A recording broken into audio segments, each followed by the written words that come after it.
সকল প্রশংসা মহান আল্লাহ তাআলার জন্য, যিনি অত্যন্ত মেহেরবান। নাম উসমান, কুনিয়াত আবু ওমর, আবু আব্দুল্লাহ, আবু লায়লা এবং লকব জুন্নুরাইন। তাবাকাত 353। তাহজিবুত তাহজিব। পিতা আফফান, মাতা আরোরা বিন্তু কুরাই। কুরাইশ বংশের উমাইয়া শাখার সন্তান। তার ঊর্ধ্ব পুরুষ আবদে মান্নাফে গিয়ে রাসূলুল্লাহর শাহ নসবের সাথে তার নসব মিলিত হয়েছে। খুলাফায়ে রাশেদার তৃতীয় খলিফা। তার নানি বাইদা বিন্তু আব্দুল মুত্তালিব রাসূলুল্লাহর শাহ ফুফু। জন্ম হস্তিসনের 6 বছর পরে 576 খ্রিস্টাব্দে। আলী ইস্তিয়াব এ হিসাবে রাসূলে করিম শাহ থেকে তিনি 6 বছর ছোট। তবে তার জন্মসন সম্পর্কে বিস্তর মতভেদ রয়েছে। ফলে শাহাদাতের সময় তার সঠিক বয়স কত ছিল সে সম্পর্কে অনুরূপ মতপার্থক্য পরিলক্ষিত হয়। কোন কোন বর্ণনা মতে তার জন্ম হয় তাইফে। ফিতনাতুল কুবরা। ড তোহা হুসাইন। হযরত উসমান ছিলেন মধ্যমাকৃতির সুঠাম দেহের অধিকারী।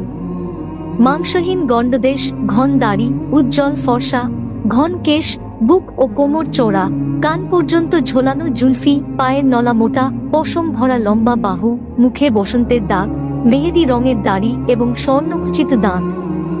হযরত উসমানের জীবনের প্রাথমিক অবস্থা অন্যান্য সাহাবীর মতো জাহিলি যুগের অন্ধকারেই রয়ে গেছে।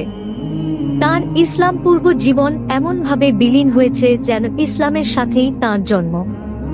ইসলাম পূর্ব জীবনের বিশেষ কোন তথ্য ঐতিহাসিকরা আমাদের কাছে পৌঁছাতে পারেননি। হযরত উসমান ছিলেন কুরাইশ বংশের অন্যতম পুষ্টিবিদ্যা বিশারদ। কুরাইশদের প্রাচীন ইতিহাসেও ছিল তার গভীর জ্ঞান। তার প্রজ্ঞা, অভিজ্ঞতা, সৌজন্য ও লৌকিকতাবোধ ইত্যাদি গুণাবলীর জন্য সবসময় তার পাশে মানুষের ভিড় জমে থাকত। জাহিলি যুগের কোন অপকর্ম তাকে স্পর্শ করতে পারেনি। লজ্জা ও প্রখর আত্মমর্যাদাবোধ ছিল তার মহান চরিত্রের প্রধান বৈশিষ্ট্য। যৌবনে তিনি অন্যান্য অভিজাত কুরাইশদের মতো ব্যবসা শুরু করেন। সীমাহীন সততা ও বিশ্বস্ততার গুণে ব্যবসায় অসাধারণ সাফল্য লাভ করেন। মক্কার সমাজে একজন বিশিষ্ট ধনী ব্যবসায়ী হিসাবে গনি উপাধি লাভ করেন। হযরত উসমানকে আশ-সাবেকুনাল আওয়ালুন, প্রথম পর্বে ইসলাম গ্রহণকারী, আশারায়ে মুবাশশারা এবং সেই 6 জন শ্রেষ্ঠ সাহাবীর মধ্যে গণ্য করা হয় যাদের প্রতি রাসূলে করিম শাহ আমরন খুশি ছিলেন। আবু বকর সিদ্দিকের সাথে তার গভীর সম্পর্ক ছিল। তারই তাবলীগ ও উৎসাহে তিনি ইসলাম গ্রহণ করেন। সিরাতে ইবন হিশাম, মক্কার আরো অনেক নেতৃবৃন্দের আচরণের বিপরীত হযরত উসমান রাসূলুল্লাহর শাহ নবুয়াতের সূচনা পর্বেই তার দাওয়াতে সাড়া দেন এবং আজীবন জানমাল ও সহায় সম্পত্তি দ্বারা মুসলমানদের কল্যাণব্রতী ছিলেন। হযরত উসমান বলেন, আমি ইসলাম গ্রহণকারী 4 জনের মধ্যে চতুর্থ। উসুদুল গাবা ইবন ইসহাকের মতে আবু বকর, আলী এবং যায়েদ বিন হারিসের পরে ইসলাম গ্রহণকারী প্রথম ব্যক্তি হযরত উসমান। হযরত উসমানের ইসলাম গ্রহণের প্রেক্ষাপট সম্পর্কে সিরাত লেখক ও মুহাদ্দিসগণ যেসব বর্ণনা দিয়েছেন তার সার কথা নিম্নরূপ। কেউ কেউ বলেন তার খালা সুদা ছিলেন সে যুগের একজন বিশিষ্ট কাহিন বা ভবিষ্যদ্বক্তা। তিনি নবী করিম শাহ সম্পর্কে উসমানকে কিছু কথা বলেন এবং তার প্রতি ঈমান আনার জন্য উৎসাহ দেন। তারই উৎসাহে তিনি ইসলাম গ্রহণ করেন। আল ফিতনাতুল কুবরা পক্ষান্তরে ইবন সাদ সহ আরো অনেকে বর্ণনা করেন হযরত উসমান সিরিয়া সফরে ছিলেন। যখন তিনি নুয়ান ও জারকার মধ্যবর্তী স্থানে বিশ্রাম করছিলেন তখন তন্দালু অবস্থায় এক আহ্বানকারীকে বলতে শুনলেন, ওহে ঘুমন্ত ব্যক্তিরা, তাড়াতাড়ি কর, আহমদ নামের রাসূল মক্কায় আত্মপ্রকাশ করেছেন। মক্কায় ফিরে এসে শুনতে পেলেন ব্যাপারটি সত্য।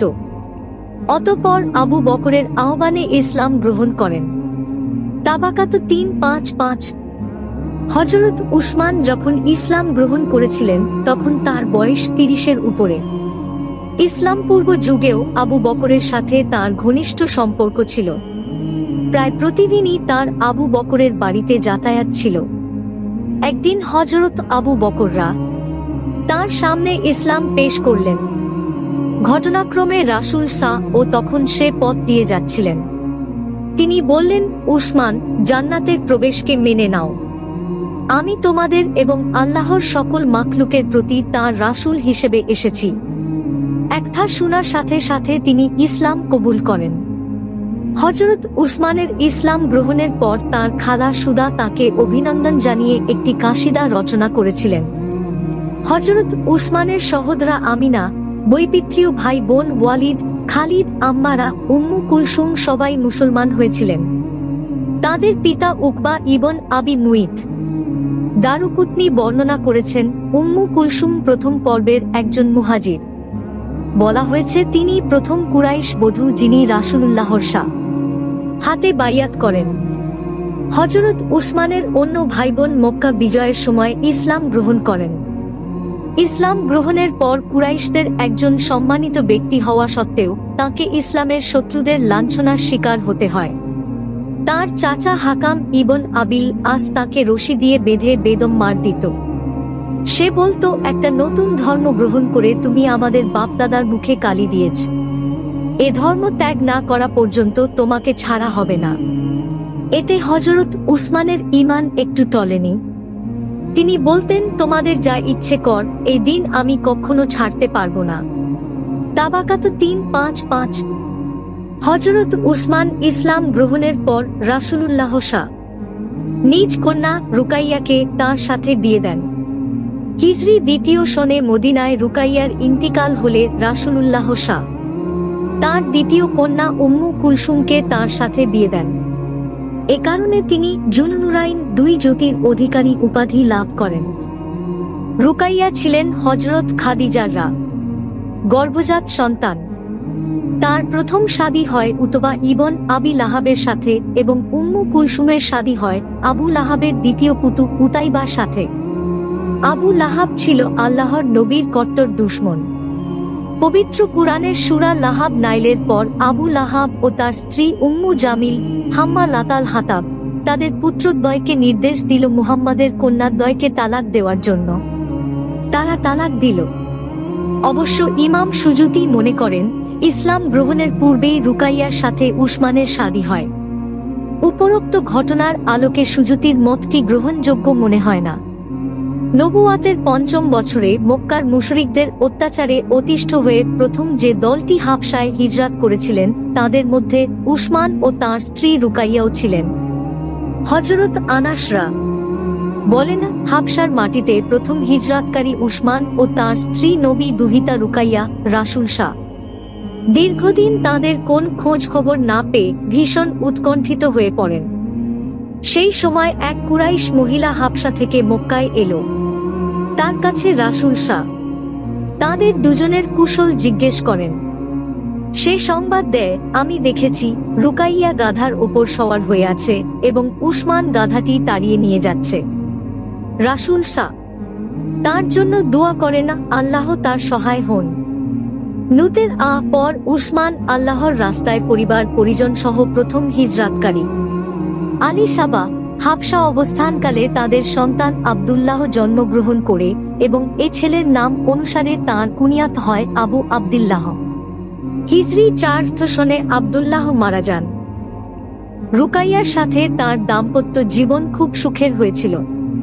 লোকেরা বলাবলি করত, কেউ যদি সর্বোত্তম জুটি দেখতে চায় সে যেন উসমান ও রুকাইয়াকে দেখে।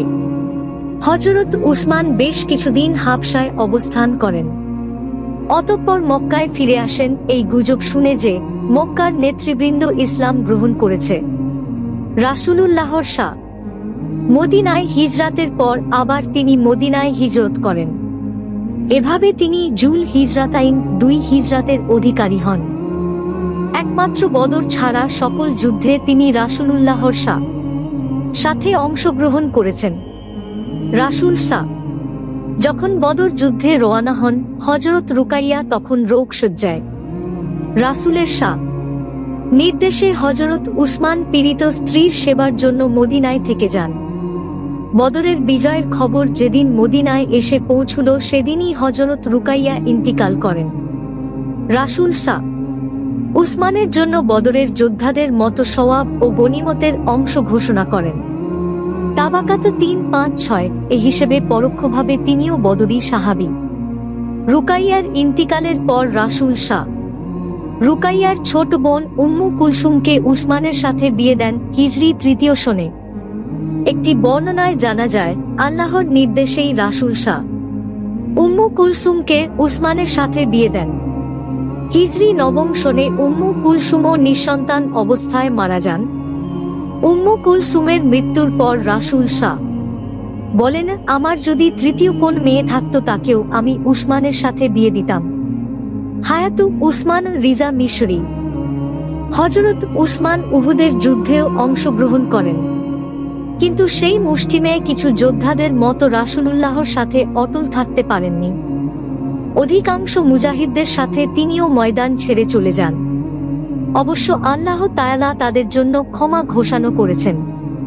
পরবর্তী সকল যুদ্ধেই অন্য সব বিশিষ্ট সাহাবীদের মত অংশগ্রহণ করেছেন।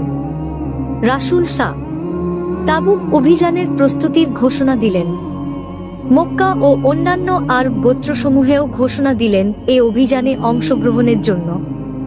ইসলামী ফৌজের সংগঠন ও ব্যয় নির্বাহের সাহায্যের আবেদন জানালেন। সাহাবীরা ব্যাপকভাবে সাহায্যের হাত বাড়িয়ে দিলেন। আবু বকর তাঁর সকল অর্থ রাসূলের হাতে তুলে দিলেন। ওমর তাঁর মোট অর্থের অর্ধেক নিয়ে হাজির হলেন। আর এই যুদ্ধের 1/3 সৈন্যের যাবতীয় ব্যয়ভার উসমান নিজ কাঁধে তুলে নিলেন। তিনি ৯.৫ উট ও ৫০টি ঘোড়া সরবরাহ করেন। ইবন ইসহাক বলেন, তাবুকের বাহিনীর পেছনে হযরত উসমান এত বিপুল অর্থ ব্যয় করেন যে তার সমপরিমাণ আর কেউ ব্যয় করতে পারেনি। কোন কোন বর্ণনায় এসেছে, তাবুকে রণ প্রস্তুতির জন্য উসমান খরচে করে ১,০০০ দিনার নিয়ে এসে রাসূলুল্লাহর কোলে ঢেলে দেন। রাসূল সা খুশিতে দিনারগুলি উল্টে পাল্টে দেখেন এবং বলেন, আজ থেকে উসমান যা কিছুই করবে, কোন কিছুই তার জন্য ক্ষতিকর হবে না। এভাবে অধিকাংশ যুদ্ধের প্রস্তুতির সময় তিনি প্রাণ খুলে চাঁদা দিতেন। একটি বর্ণনায় এসেছে, তাবুকের যুদ্ধে তার দানে সন্তুষ্ট হয়ে রাসূল সা তার আগে পিছের সকল গুনাহ মাফের জন্য দোয়া করেন এবং তাকে জান্নাতের ওয়াদা করেন। আল ফিতনাতুল কুবরা। হুদাইবিয়ার ঘটনা। রাসূল সা উমারকে ডেকে বললেন, তুমি মক্কায় যাও। মক্কার নেতৃবৃন্দকে আমাদের আগমনের উদ্দেশ্য অবহিত কর। উমার বিনীতভাবে বললেন, ইয়া রাসূলাল্লাহ, কুরাইশদের কাছ থেকে আমার জীবনের আশঙ্কা করছি। আপনি জানেন তাদের সাথে আমার দুশমনি কতখানি। আমি মনে করি উসমানই এ কাজের উপযুক্ত। রাসূল সা উসমানকে ডাকলেন। আবু সুফিয়ান ও অন্যান্য কুরাইশ নেতৃবৃন্দের নিকট এ পয়গাম সহ উসমানকে পাঠালেন যে, আমরা যুদ্ধ নয় বরং বাইতুল্লাহর জিয়ারতের উদ্দেশ্যে এসেছি। রাসূলুল্লাহর সা পয়গাম নিয়ে উসমান মক্কায় পৌঁছলেন। সর্বপ্রথম আবান ইবন সাইদ ইবন আস এর সাথে তাঁর দেখা হয়। আবান তাঁকে নিরাপত্তা দেন। আবানকে সঙ্গে করে তিনি কুরাইশ নেতৃবৃন্দের সাথে দেখা করে রাসূলুল্লাহর সা পয়গাম পৌঁছে দেন। তারা উসমানকে বলেন, তুমি ইচ্ছে করলে তাওয়াফ করতে পার। কিন্তু উসমান তাদের এ প্রস্তাব প্রত্যাখ্যান করে বলেন, আল্লাহর রাসূল সা যতক্ষণ তাওয়াফ না করেন আমি তাওয়াফ করতে পারি নে। কুরাইশরা তাঁর এ কথায় ক্ষুব্ধ হয়ে তাকে আটক করে। কোন কোন বর্ণনায় এসেছে, উসমানকে তারা ৩ দিন আটক করে রাখে। এদিকে হুদাইবিয়ায় মুসলিম শিবিরে গুজব ছড়িয়ে পড়ে উসমানকে শহীদ করা হয়েছে। রাসূল সা ঘোষণা করলেন, উসমানের রক্তের বদলা না নিয়ে আমরা প্রত্যাবর্তন করব না। রাসূল সা নিজের ডান হাতটি বাম হাতের ওপরে রেখে বলেন, হে আল্লাহ, এ বাইয়াত উসমানের পক্ষ থেকে। সে তোমার ও তোমার রাসূলের কাজে মক্কায় গেছে। হযরত উসমান মক্কা থেকে ফিরে এসে বাইয়াতের কথা জানতে পারেন। তিনি নিজেও রাসূলুল্লাহর হাতে বাইয়াত করেন। ইতিহাসে এ ঘটনা বাইয়াত রিদওয়ান, বাইয়াতুশ শাজারা ইত্যাদি নামে খ্যাত হয়েছে। পবিত্র কুরআনে এ বাইয়াতের প্রশংসা করা হয়েছে। রাসূলুল্লাহর ওফাতের পর যখন আবু বকরের হাতে বাইয়াত নেওয়া হচ্ছিল, উসমান সংবাদ পেয়ে খুব দ্রুত সেখানে যান এবং আবু বকরের হাতে বাইয়াত করেন। মৃত্যুকালে আবু বকর উমারকে খলিফা মনোনীত করে যে অঙ্গীকার পত্রটি লিখে যান, তার লেখক ছিলেন উসমান। খলিফা উমারের হাতে তিনিই সর্বপ্রথম বায়াত করেন। হযরত উমার ছুরিকাহত হয়ে যখন মৃত্যুশয্যায়, তার কাছে দাবি করা হলো পরবর্তী খলিফা নির্বাচনের জন্য। কিন্তু তিনি ইতস্তত করে বললেন, আমি যদি খলিফা বানিয়ে যাই তবে তার দৃষ্টান্ত অবশ্য আছে, যেমনটি করেছেন আমার থেকেও এক উত্তম ব্যক্তি অর্থাৎ আবু বকর। আর যদি নাও বানিয়ে যাই তারও দৃষ্টান্ত আছে, যেমনটি করেছিলেন আমার থেকেও এক উত্তম ব্যক্তি অর্থাৎ রাসূলুল্লাহ। তিনি আরো বললেন, আবু উবাইদা জীবিত থাকলে তাকেই খলিফা বানিয়ে যেতাম। আমার রব আমাকে জিজ্ঞেস করলে বলতাম, আপনার নবীকে আমি বলতে শুনেছি তিনি এই উম্মাতের আমিন বা পরম বিশ্বাসী ব্যক্তি। যদি আবু হুজাইফার আয়াতকৃত দাস সালেমও আজ জীবিত থাকত, তাকেও খলিফা বানিয়ে যেতে পারতাম।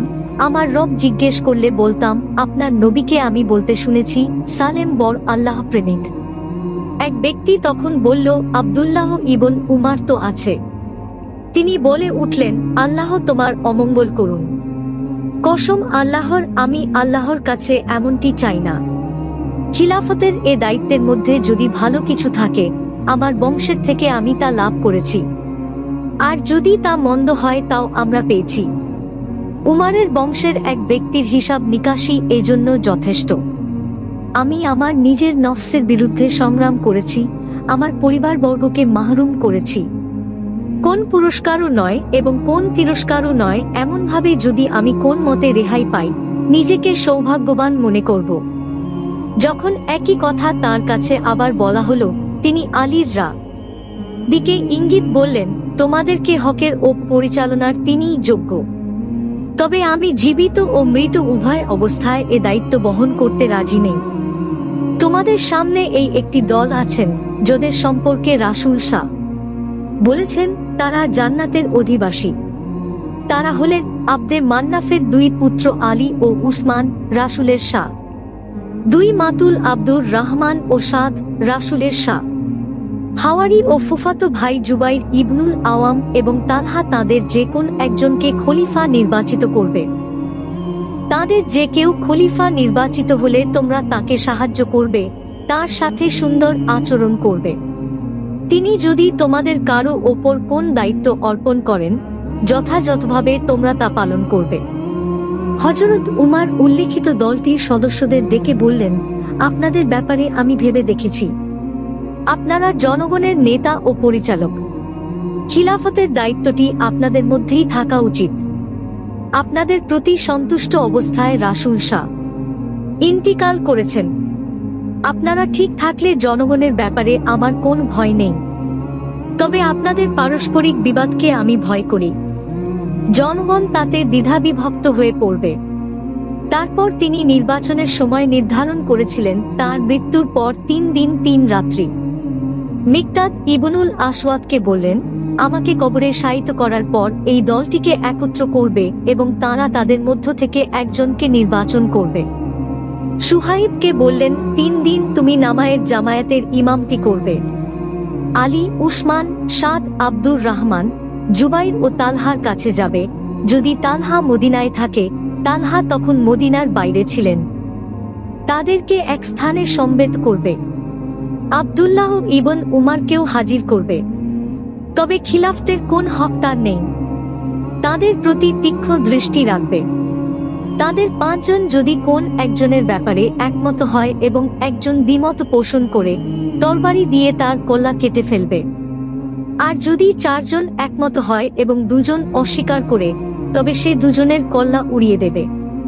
আর যদি 3 জন করে দুভাগে ভাগ হয়ে যায়, আব্দুল্লাহ বিন উমার যে পক্ষ সমর্থন করবে তারা তাদের মধ্য থেকে একজনকে নির্বাচন করবে। অন্য পক্ষ যদি আব্দুল্লাহ বিন উমারের সিদ্ধান্ত না মানে, তাহলে আব্দুর রহমান বিন আউফ যেদিকে থাকবে তোমরা সেদিকে যাবে। বিরোধীরা যদি জনগণের সিদ্ধান্ত না মানে, তাহলে তাদেরকে মানাতে বাধ্য করবে।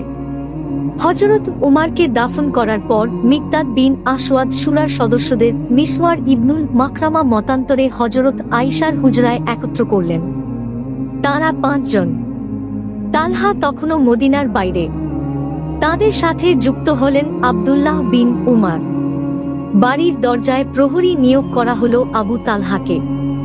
বিষয়টি নিয়ে দীর্ঘ আলোচনা ও তুমুল বাকবিতণ্ডা হলো। এক পর্যায়ে আব্দুর রহমান বললেন, তোমাদের মধ্যে এমন কে আছে যে তার দাবি ত্যাগ করতে পার এবং তোমাদের উত্তম ব্যক্তিকে নির্বাচনের দায়িত্ব আমার ওপর অর্পণ করতে পার? আমি আমার খিলাফতের দাবি ত্যাগ করছি। হযরত উসমান সর্বপ্রথম এ প্রস্তাবে রাজি হয়ে আব্দুর রহমানের হাতে তার ক্ষমতা ন্যস্ত করলেন। তারপর অন্য সকলে তার অনুসরণ করলেন। এভাবে খলিফা নির্বাচনের গোটা দায়িত্বটি আব্দুর রহমানের ওপর এসে বর্তায়। হযরত আব্দুর রহমান দিনরাত রাসূলুল্লাহর শাহ। অন্য সব সাহাবী, মদিনায় অবস্থানরত সকল সেনা অফিসার, সম্ভ্রান্ত ব্যক্তিবর্গ সহ সকল স্তরের জনপ্রতিনিধিদের সাথে আলোচনা করলেন, কখনো ব্যক্তিগতভাবে, কখনো সম্মিলিতভাবে। প্রায় সকলেই হযরত উসমানের পক্ষে তাদের মতামত ব্যক্ত করলেন। যেদিন সকালে ওমর নির্ধারিত সময় সীমা শেষ হবে, সে রাতে আব্দুর রহমান এলেন মাকরামার বাড়িতে। তিনি প্রথমে জুবাইর ও সাদকে ডেকে মসজিদে নববীর সুফায় বসে এক এক করে তাদের সাথে কথা বললেন। এভাবে উসমান ও আলীর সাথেও সুবহে সাদিক পর্যন্ত একান্তে আলাপ করেন। এদিকে মসজিদে নববী লোকে পরিপূর্ণ। শেষ সিদ্ধান্তটি শোনার জন্য সবাই ব্যাকুল। ফজরের নামাজের পর সমবেত মদিনাবাসীদের উদ্দেশ্যে সংক্ষিপ্ত এক ভাষণের পর আব্দুর রহমান খলিফা হিসেবে হযরত উসমানের নামটি ঘোষণা করেন এবং তার হাতে বাইয়াত করেন। তারপরই হযরত আলীও বাইয়াত করেন। অতঃপর সমবেত জনমণ্ডলী হযরত উসমানের হাতে বাইয়াত করেন। হিজরি ২৪ সনের ১ মুহররম সোমবার সকালে তিনি খিলাফতের দায়িত্বভার গ্রহণ করেন। তারিখুল উম্মাহ আল ইসলামিয়াহ খিদরি বেক। হযরত উসমান অত্যন্ত দক্ষতার সাথে খিলাফতের দায়িত্ব পালন করতে থাকেন। খিলাফতের প্রথম পর্যায়ে তার বিরুদ্ধে তেমন অভিযোগ শোনা যায় না, তবে শেষের দিকে বসরা, কুফা, মিশর প্রভৃতি অঞ্চল থেকে তার বিরুদ্ধে অসন্তোষ দানা বেঁধে উঠতে থাকে। মূলত এ অসন্তোষ সৃষ্টির পশ্চাতে বিশেষ ভূমিকা পালন করে পরাজিত ইয়াহুদি শক্তি। ধীরে ধীরে তারা সংঘবদ্ধভাবে বিদ্রোহী হয়ে উঠে এবং মদিনার খলিফার বাসভবন ঘেরাও করে। এই বিদ্রোহীদের মধ্যে কোন উল্লেখযোগ্য ব্যক্তি ছিল না। তারা খলিফাকে হত্যার হুমকি দিয়ে পদত্যাগ দাবি করে। খলিফার বাসগৃহের খাদ্য ও পানি সরবরাহ বন্ধ করে দেয়। মসজিদে নামাজ আদায়ে বাধা সৃষ্টি করে। এক পর্যায়ে তারা খলিফার বাড়িতে ঢুকে পড়ে এবং রোয়া অবস্থায় কুরআন তিলাওয়াতরত বয়োবৃদ্ধ খলিফাকে হত্যা করে। ইন্না লিল্লাহি ওয়া ইন্না ইলাইহি রাজিউন। এই ঘটনা সংঘটিত হয় হিজরি ৩৫ সনের ১-৮ জিলহজ শুক্রবার আসর নামাজের পর। রাসূলের শাহ ওফাত ও হযরত উসমানের শাহাদাতের মধ্যে ২-৫ বছরের ব্যবধান। ১২ দিন কম ১২ বছর তিনি খিলাফতের দায়িত্ব পালন করেন। জান্নাতুল বাকির হাস্যে কাওকাব নাম অংশে তাঁকে দাফন করা হয়। মাগরিব ও ঈশার মাঝামাঝি সময়ে তাঁর দাফন কার্য সমাধা হয়। জুবাইর ইবন মুতিমরা তাঁর জানায়ার ইমামতি করেন। কাবুল থেকে মরক্কো পর্যন্ত বিশাল খিলাফতের কর্ণধারের জানায়ায় মাত্র ৭০ জন লোক অংশগ্রহণ করেছিলেন। মৃত্যুকালে তার বয়স কত হয়েছিল সে সম্পর্কে মত পার্থক্য রয়েছে, তবে ৮-২ থেকে ৯-০ বছরের মধ্যে ছিল। আল ফিতনাতুল কুবরা। খলিফা উসমান বিদ্রোহীদের দ্বারা ঘেরাও হওয়ার পর ইচ্ছা করলে তাদের নির্মূল করতে পারতেন। অন্য সাহাবীরা সেজন্য প্রস্তুত ছিলেন, কিন্তু হযরত উসমান নিজের জন্য কোন মুসলমানের রক্ত ঝরাতে চাননি। তিনি চাননি মুসলমানদের মধ্যে রক্তপাতের সূচনাকারী হতে।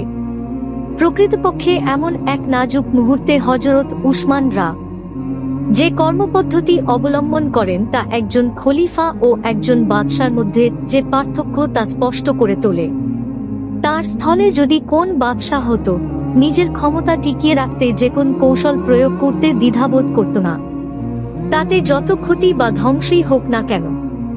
কিন্তু তিনি ছিলেন খলিফা রাশেদ, নিজের জীবন দেওয়াকে তুচ্ছ মনে করেছেন।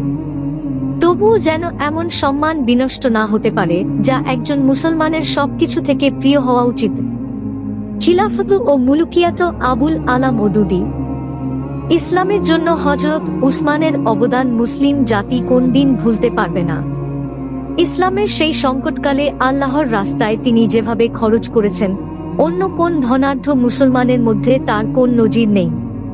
তিনি বিস্তর অর্থের বিনিময়ে ইয়াহুদি মালিকানাধীন বীরে রুমা কূপটি খরিদ করে মদিনার মুসলমানদের জন্য ওয়াকফ করেন। বিনিময়ে রাসূল সাল্লাল্লাহু আলাইহি তাঁকে জান্নাতের অঙ্গীকার করেন। ভাগ্যের নির্মম পরিহাস, যিনি একদিন বীরে রুমা ওয়াকফ করে মদিনাবাসীদের পানি কষ্ট দূর করেছিলেন, তার বাড়িতেই সেই কূপের পানি বন্ধ করে দেওয়া হয়েছিল। সেই ঘেরাও অবস্থায় একদিন তিনি জানালা দিয়ে মাথা বের করে মদিনাবাসীদের স্মরণ করিয়ে দিয়ে বলেছিলেন, রাসূলুল্লাহর নির্দেশে আমি বীরে রুমা খরিদ করে সর্বসাধারণের জন্য ওয়াকফ করেছি। আজ সেই কূপের পানি থেকেই তোমরা আমাকে বঞ্চিত করছো। আমি আজ পানির অভাবে ময়লা পানি দিয়ে ইফতার করছি।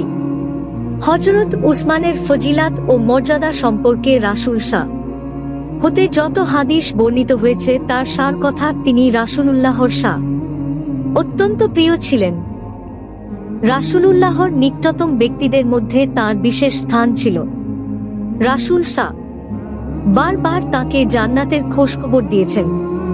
নবী বলেছেন, প্রত্যেক নবীরই বন্ধু থাকে, জান্নাতে আমার বন্ধু হবে উসমান।